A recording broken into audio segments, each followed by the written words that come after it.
गेल्या 7 तारखेला आपल्या रामदेववाडी या ठिकाणी जी अतिशय दुर्घटना झालेली आहे, अपघातामध्ये एक आमची महिला भगिनी, तिचे 2 लहान मुलं आणि एक भाचा, तरुण भाचा त्या घटनेमध्ये गेलेला आहे। अत्यंत दुर्दैवी आणि दुःखद ही घटना असताना एकीकडे पोलिसांचा जो तपास चालू आहे आणि तपासामध्ये ज्या काही बाबी पूर्ण वेळेवरती व्हायला पाहिजे होत्या त्या बाबी उशिराने पूर्ण झालेल्या आहेत। आज घडीला जरी आरोपी त्यांनी अटकेत घेतले असतील, एक आरोपी सापडलेला असेल, अजूनही एक आरोपी त्यामध्ये शोधायचा बाकी आहे। अशा या सगळ्या परिस्थितीमध्ये जरी आता या राज्याचे आपल्या या जिल्ह्याचे मंत्री सांगत असतील किंवा दबाव नाही, परंतु याच्यामध्ये निश्चित दबाव आहे, तशी परिस्थिती आहे। कारण याच्यामध्ये जे काही आरोपी या ठिकाणी अटकेत घेतलेले आहे त्यांचा जो ब्लड रिपोर्ट या ठिकाणी पाठवला गेला आहे तो अजूनही पोलिसांकडून सांगितलं जात नाही आहे की ब्लड रिपोर्ट आला आहे किंवा नाही आला आहे। या बाबतीत अजूनही पोलिसांकडनं स्पष्टता नाही आहे। दुसरा मुद्दा, याच्यामध्ये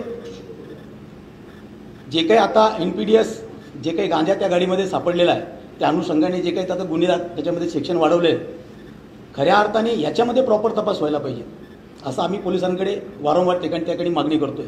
परंतु जाणीवपूर्वक ह्या गोष्टीला बगल देऊन कुठेतरी हे प्रकरण फक्त 304 पर्यंतच कसं मर्यादित राहील आणि पुढचं जे काही त्यांचे धागेदोरे आहेत ते उघडकीस पडू नये याची पुरेपूर काळजी घेतली जाते।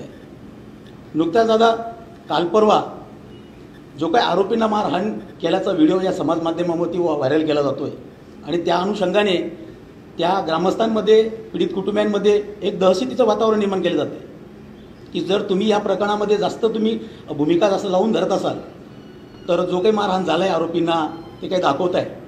खरं तर त्याच्यामध्ये जे काही मारहाण झालं आहे ते ग्रामस्थांचा साहजिक एक रोष होता।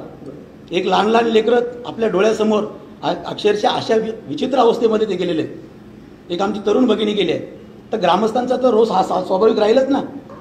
बरं, त्याच्यामध्ये आता अशी दहशत आणि भीतीचं वातावरण निर्माण केले जाते किंवा कुठेतरी आरोपींना मारहाण केली आहे म्हणून 307 दाखल केली जाईल, मग दबाव आणला जातोय जेणेकरून गावकऱ्यांनी आता या प्रकरणामध्ये थोडीशी भूमिका मवाळ घ्यावी, मग बाकीच्या गोष्टी आम्हाला जे दाबायच्या आहेत ते दाबता येईल।